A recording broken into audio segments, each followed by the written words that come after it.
Abafundi bathi sekuphele izinyanga ezine bengasitholi isibonelelo se-NSFAS kanti nezisebenzi okubalwa kuzo onogada zithi sekuphele isikhathi esifanayo zingaholi.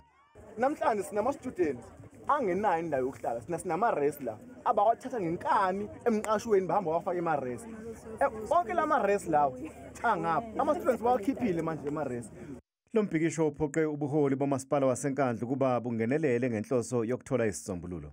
Nami-ke sengize ngathi-ke njengomela waseNkandla ke ngisondele eduzane ngizwe ukuthi ikuphi okungenza bagcine belekelelekile. Nakuba abaphathi bekhempasi bengatholakalanga ukuba baphawule, kepha i-SRC ithi umphathi wekhempasi wethembise abafundi ukuthi bazosithola ngoLwesihlanu isibonelelo sabo. Kanti konogada bekusangene iholo lenyanga eyodwa okungizibandlela.